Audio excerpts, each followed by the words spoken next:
Talk about a crusher. Yes! Oh! Are you kidding me? And gone!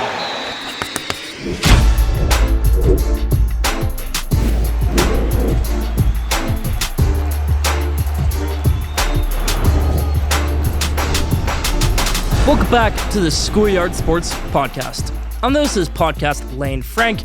We are now on episode 259. So we're 259 episodes through, and I got an action-packed episode planned for you. We're through the second round of the NBA playoffs. We're full swing in MLB, and I'm going to give you my World Cup preview this episode. So there's a lot to tune in for. Stay tuned. Episode 259. Let's start off episode 259, how we always do, with our headlines in the NBA. LeBron James and the Lakers have been eliminated in a sweep. Now, I said it last episode that if the Lakers were able to get this done, if LeBron could win this series, that would really cement his legacy, not as just the greatest basketball player, but maybe the greatest athlete of all time. Now, that didn't happen. It was a very high bar, and it couldn't happen. LeBron James and the Lakers, have we seen the final between them two? I don't know. I think LeBron is going to take some time to think about it. I don't know if we'll see LeBron in another NBA uniform again outside of the Lakers. I think there's a better chance of LeBron retiring than leaving the Lakers, maybe taking a couple years off and returning. I think LeBron might be a guy where he could get so addicted to the retirement life, he wouldn't want to come back like Michael Jordan. But we'll see. LeBron James and the Lakers swept by the Oklahoma State Thunder. Now the Knicks, well, they were on the great end of a sweep over the Philadelphia 76ers. Great work there by the New York Knicks to get to their third straight conference finals. And it's time to get it done. This is the year the New York Knicks need to get to that NBA Finals. They don't have to win it, but they need to get there. Whoever they play against, whether it's Cleveland or it's Detroit, who are locked in at 2-2 right now, a great series, they need to win that series and go over to the finals. Now, for that series, Detroit versus Cleveland, well, Midwest action, 2-2. Both those teams win at home, but now you got to pick poison. Who's going to win on the road? Going to Game 5, I actually think Cleveland could win that one. Up in Detroit, they get the win, and I do think Cleveland will end up winning this series. I thought Detroit should have lost in round 1. They didn't. They survived barely. Now they're moving on to round 2, where they started off strong. Now they're struggling. Guys like Jalen Duren cannot get it done for them, getting dominated by Jared Allen and Evan Mobley. Now the other series and the other side of things outside of Thunder, who are into the conference finals, the Spurs and the Timberwolves. Well, that series has been deadlocked for a while. Victor Wembanyama showing his grit, but so is Anthony Edwards. So is Victor Wembanyama's mentor, Rudy Gobert. So is that whole entire Minnesota Timberwolves team. It's a great series. I can't wait to see the outcome of that one. Right now, 2-2 out of the time of this recording. The Giannis trade market is open, everybody. It's not just open on the weekdays. It's open every single day, every single hour, every single second that goes on. Giannis Antetokounmpo is on the trade market for really the first time we've seen in his whole entire career. Because yes, he was being shopped around a little bit at the trade deadline this year, but nothing compared to what we're going to see this summer with perhaps the greatest trade bait in NBA history. I don't know if we've seen a player at this stage in their career, at this caliber, like Giannis Antetokounmpo, be on the trade market. Someone might want to say Kobe back in the day when he had a whole list of teams he wanted to be traded to. Maybe LeBron James his last year in Cleveland in 2018. But I think Giannis Antetokounmpo in 2026 is the greatest piece you could ever trade in NBA history right now. That's on the market. Excited to see where Giannis Antetokounmpo ends up this summer. Last thing in the NBA, the Washington Wizards nailed and landed that number 1 pick for the first time in a long time. Maybe the first time ever. And it's the first time the worst team in the NBA got the number 1 pick since 2018, and probably the last time we'll ever see that happen with the Wizards getting the number 1 pick. Now in the MLB, we saw a May trade. Patrick Bailey, Giants catcher, being traded. This is a guy they had a big belief in a couple years ago. They even traded their former number 2 overall pick, Joey Bart, and kept on Patrick Bailey. Now they getting rid of Patrick Bailey. So the guy that was supposed to be president of baseball operations, Buster Posey's, successor, couldn't get it done. They traded him for a first-round pick. I like the deal for both sides. Going to the Guardians up in Cleveland. Giants, they're struggling right now. Tony Vitello, new manager, cannot get things going. Now another team in their division, I'm not going to say is struggling, but trying to find their form, the Los Angeles Dodgers. I know some people are freaking out saying, the Dodgers suck, they're struggling. They don't need that number 1 seed. They can get into the wild card series. That's always when the Dodgers figure out their rotation, figure out their bullpen, figure out their lineup, and they strike you the hardest at that point. So I'm not worried about May struggles with the Dodgers. If they're struggling still come October time, that's when we'll worry. But for right now, no concerns for me when it comes to LA.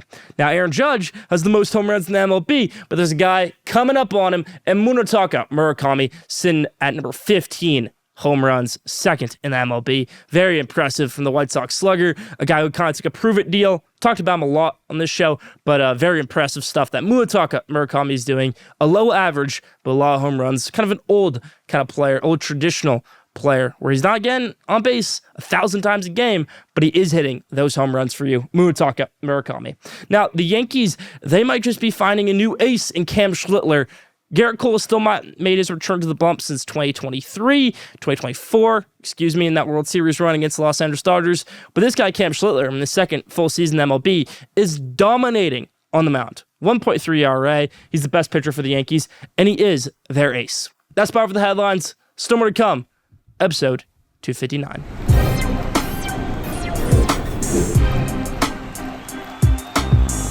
The Kings have the worst future of any NBA franchise, the Sacramento Kings. Yes, here's why. They haven't been so bad to where they've lost so many games, they've gotten these great draft picks, and they've tanked over the years, like the Pistons and like the Spurs, like the Rockets, where they've picked up these great pieces through the draft, like Cade Cunningham, Jalen Duren, Azor Thompson. The Pistons are the 1 seed. What about Stephon Castle, Victor Wembanyama, Devin Vassell for the San Antonio Spurs? Houston Rockets, they picked Amen Thompson, they picked up Reed Shepard. They have a lot of good homegrown talent now through the draft by just losing. The Sacramento Kings, they've kind of taken some swings over there that haven't worked. They don't have a good young core like the Jazz, and they don't have stars like the Wizards and Trae Young and Anthony Davis. DeMar DeRozan and Zach LaVine are nowhere near that level of players. Now, another bad team in the NBA this season, the Indiana Pacers, well, they made the finals last year. Sacramento Kings haven't been close to that in a while. Milwaukee Bucks, they weren't great this year, but hey, they have the best player in the NBA right now. Brooklyn Nets, they weren't good. They had 5 first-round picks last year. They have so many young guys, and they have Michael Porter Jr., a guy I'm fond of. The Grizzlies, they have John Morant, a guy who can win MVP, a guy who has brought them to a top seed before, and they have the number 3 overall pick. Nobody wants to play in Sacramento. They had a really bad season, and they got the number 7 pick out of it. There was a lot of hope for this franchise a couple years ago. Like the Beam, Kevin Huerter, DeMar DeRozan actually wasn't on that team, De'Aaron Fox is on that team. He was the anchor. Domantas Sabonis, big piece for them. It just hasn't worked out since then. They lost that playoff series, a series they should have won when they were a top seed against Golden State Warriors, and since then, they just have not worked out. They've been one of the worst teams in the NBA, and rather than just accepting the fact, they've tried to get guys like DeMar DeRozan, Russell Westbrook, Zach LaVine, held on to Sabonis. I mean, they've made some really rough decisions over the years, like taking Davion Mitchell and getting rid of Tyrese Halliburton, then getting rid of Davion Mitchell before he can become good like he is now in the NBA. Nobody wants to play there in Sacramento because what's in Sacramento? Taxes? The capital? I can't name you one other thing. They haven't drafted a single good player in my lifetime, outside of De'Aaron Fox. And look where that got them. Who did they get in exchange for De'Aaron Fox? I can't tell you, because it was such a recent trade, and that trade meant nothing to the Sacramento Kings. Nothing. They picked Marvin Bagley over Luka Doncic, and that's not the biggest mistake they've made. The biggest mistake they've made is not accepting that they're a bad franchise and tanking. For trying to win, if we're trying to trade for, the old Chicago Bulls and DeMar DeRozan and Zach LaVine, they have number 7 overall pick this year. They're not going to get better. They don't have homegrown talent. They don't have the stars. They have nothing. This is the worst franchise in the NBA. I listed those teams that have futures. Spurs and Pistons, certainly. Jazz and Wizards, those teams are making the playoffs next year, in my opinion. I like the Nets. Well, the Bucks, Giannis. Pacers, finals. Nothing can go right for the Sacramento Kings. Other teams have it, not Sacramento. And that's my take of the week on the worst franchise in the NBA, the Sacramento Kings.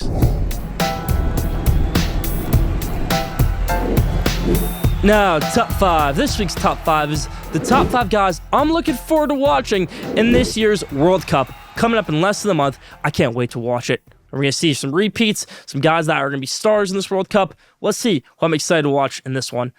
Honorable mention number 1, Lamine Yamal, the teenager who led Spain to the Euro Cup final a couple years ago, won them that championship.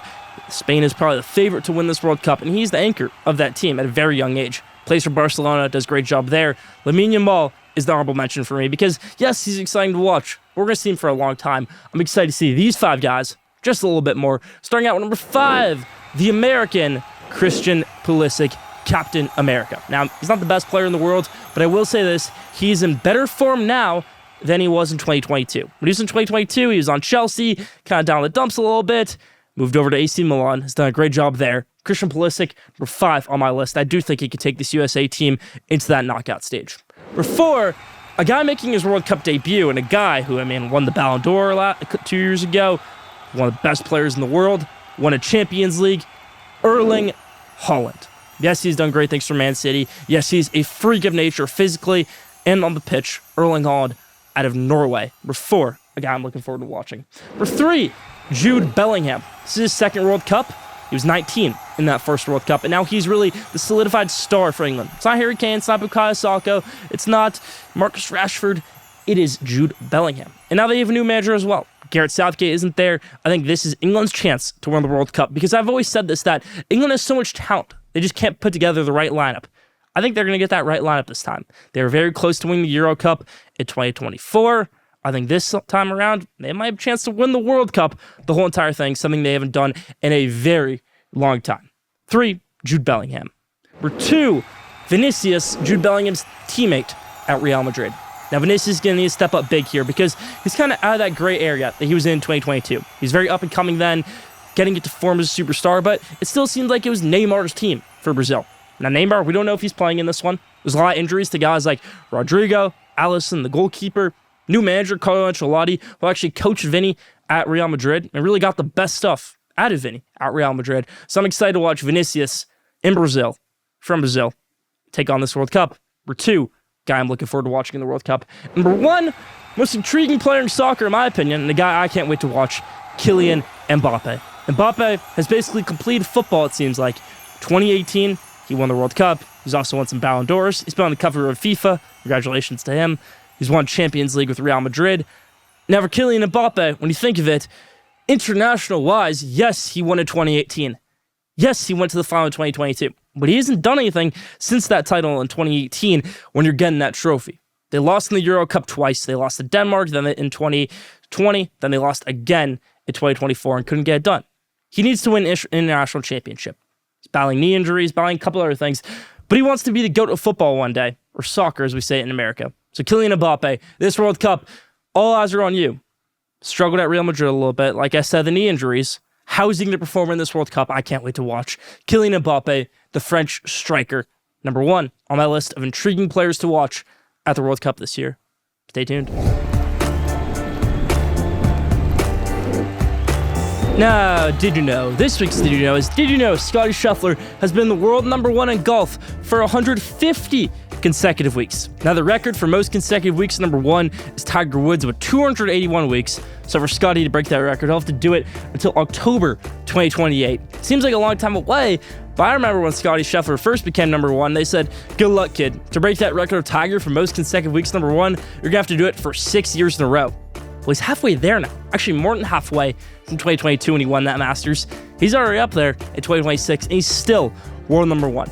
Now, I don't know how big Scottie Scheffler's lead is or has been, but he hasn't won in a while. So to keep that world number ranking, he's going to have to win some tournaments here and there. But for Scottie Scheffler, can he break this age-old record that we thought could never be broken in sports history by Tiger Woods, his 5-year streak of being world number 1? Can Scottie Scheffler break that record? Leave your answer in the comments. Now let's do a spotlight for this week on the Golden State Warriors, who just re-signed their head coach Steve Kerr to a 2-year extension, and I think they're going to do the same for Stephen Curry and Draymond Green and basically say, this is our last hurrah, guys. This is our last chance to get that championship number 5, because they want a championship. This was a dynasty. It is now a fading dynasty, as Steve Kerr said this season, but I think there's still a chance to get that championship number 5, and which is why these guys are coming back. Steve Kerr is going to retire once these 2 years are up. Steph Curry is going to retire, and Draymond Green is going to retire. So they have 2 years to get a championship, and here's how I think he gets done. You have Jimmy Butler. You're going to have to trade him in the number 11 pick. You're going to do your best efforts, even getting rid of guys like Brand Podziemski, for Giannis Antetokounmpo.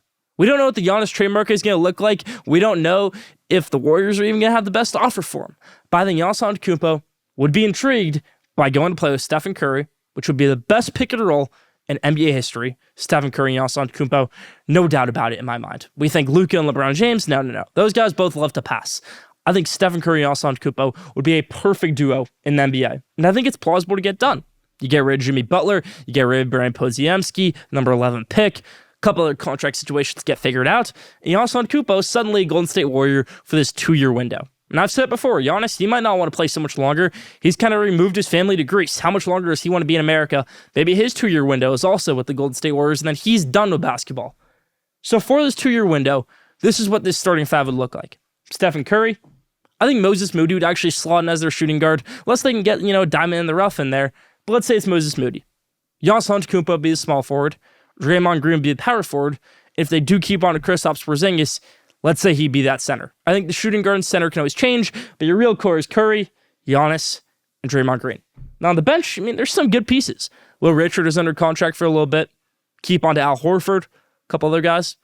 Klay Thompson is a free agent in summer of 2027. If you can get him to come on the league minimum and say, hey, Klay, come back for this one last year. Let's win a championship. Because in this 2-year window they have, they're not getting it done in year 1. They're just not. Year 2, it can definitely happen. That'd be an awesome story for Steve Kerr, Draymond Green, Stephen Curry, Giannis Antetokounmpo, and Klay Thompson, all to finish their careers with a championship in this 2-year window. Because we don't see this often where a team just says, hey, this is our last chance of things. Let's go all in for these 2 years. Who cares what happens after that? Cleveland Cavaliers maybe did that a little bit with LeBron James those last few years. But for the Golden State Warriors, I think they could do the same thing. And it'd be a really cool thing to see us work out and to win a championship out of all of it. It's risky, sure, but it's a great idea in my opinion, because why not go for it? Stephen Curry is one of the greatest players of all time. Draymond Green is the heart and soul of that Golden State Warriors team. Steve Kerr has won 4 championships. Giannis Antetokounmpo is desiring another. This is a perfect situation for all sides. I'd love to see it happen. It's up to the Bucks, it's up to Giannis, but I think this would be a great fit for this last 2-year run for the Golden State Warriors. If they can't land Giannis, they can't land another championship. Plain and simple. That's my spotlight for the week on the Golden State Warriors and their last chance at things in this 2-year run. Quest for a championship.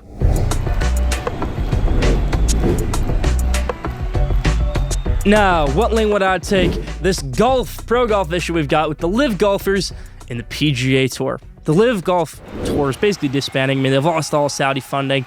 It is not lasting. Bryson DeChambeau is not going to stay on this tour. John Ram will not stay on this tour. Tyrell Hatton, the guy who's come alive as of late, I'd love to see him on the PGA Tour as well. I haven't seen John Ram really do anything since his master win. I don't know if John Ram has played good golf since then because I don't watch the LEAV Golf Tour. Bryson DeChambeau has certainly done well in some majors. I'd like to see Bryson DeChambeau do well in the Waste Management, TPC Sawgrass, some other of these PGA events. And I'd love to just put the politics aside, put your feelings aside, and just say, let them back in. Yes, the PGA golfers deserve to be rewarded a little bit more, and these guys shouldn't get some money.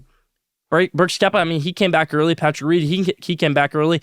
Give those guys no punishment. But for these guys, John Ram, Bryson DeChambeau, Tyrell Hatton, whoever else wants to come over from LEAV, let them back in. Let them play golf. We all want to see that. It's good for you, PGA Tour, as well. That's great golf to get John Ram in there, Bryson DeChambeau in there, an up-and-coming guy like Tyrell Hatton in there. These LEAV golfers, we want to see them in these tournaments. Phil Mickelson even. Geez. I want to see these guys in tournaments. I don't care what it costs. LEAV Golf is disbanding. PGA Tour needs to get over themselves, get over their ego, and let themselves in. And I think they will at the end of the day. That's the lane I would take if I was Brian Rolap, head of the PGA, former executive vice president of the NFL. But if I was a golf fan in general, which I am, I want to see these guys on the tour again. The PGA Tour, not the LEAV Golf Tour. That's the lane I would take, letting these guys back into the PGA.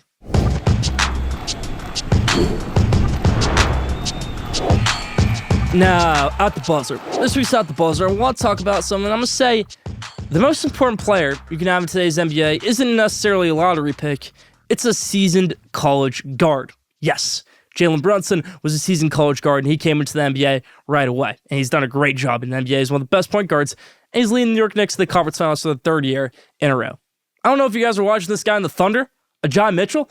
He's tearing things up out of UC Santa Barbara. He's on a 3-year, $9 million contract. Now, the guy who's going to get paid the most in free agency this year is probably Austin Reeves, and he was undrafted out of Wichita State and transferred to Oklahoma. So, just college guards are a great bet now in the NBA, in my opinion. Even Caleb Love, we saw him on 2A this year, do great things. So for these new point guards in the block in this year's draft, like Kingston Flemings, Darius Acuff, Keaton Wagler, they're all great. But I'm just here to tell you, these guys aren't all going to translate into the NBA. The only one-and-done guards that have really translated so well into the NBA immediately That'd be Cade Cunningham, Tyrese Maxey, and De'Aaron Fox. Outside of that, the best point guards in the NBA, really are seasoned college guys. I know a lot of people want to say Shai Gilgeous-Alexander, he's a one and done, he's maybe the best player in the NBA. Well, a lot of people forget he was traded early in his career because he was so bad. His rookie season, he didn't really go well until his second year. There's a lot of busts that happen with these guards that go one and done. Markelle Fultz, Lonzo Ball, Scoot Henderson is still trying to find his footing in the league, Shaedon Sharpe. These guys don't do so great when they come one and done out of college. I'm more impressed by the college guard nowadays, like the Jalen Brunson, like the Austin Reeves, like the Jai Mitchell, who do well in the NBA, than these one and done guys. There's other examples too.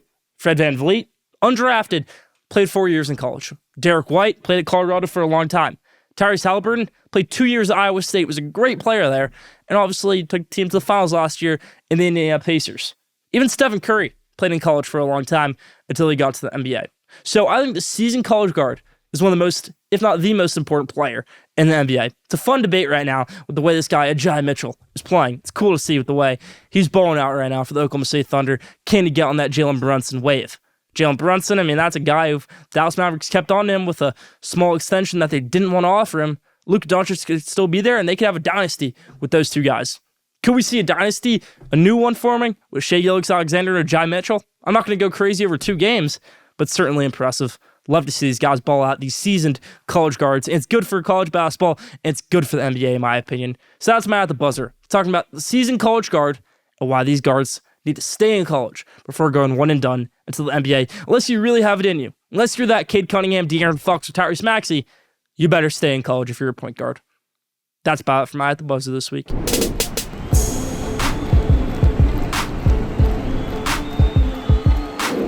Now, the best for last question of the day. This week's question is the NBA Combine useless? Now, I know some people love to watch the scrimmages, and some people enjoy the interviews, and seeing who is the biggest wingspan, who is the biggest feet, what are actual heights of these players. But is the NBA Combine useless? That's my question to you. We've seen it go wrong sometimes, where Kevin Durant had one of the worst combines of all time, and one of the best careers of all time. Or Mo Bamba really had one of the best performances of the Combine of all time, with his measurements and the way he played, and has done nothing in the NBA. So is the NBA Combine useless? Leave your answer in the comments. I think it's even more useless, you could say, than the NFL Combine, and they don't even play real football in the NFL Combine. So that's my question today. Is the NBA Combine useless? Now, thank you for watching Schoolyard Sports in the Lane Frick, episode 259. Thank you for tuning in. Follow Schoolyard Sports Instagram at Schoolyard Sports. Follow Schoolyard Sports on X at Schoolyard Sport. Don't forget to subscribe, rate, and review for the best sports content in the world. Be back next week, episode 260. Stay tuned.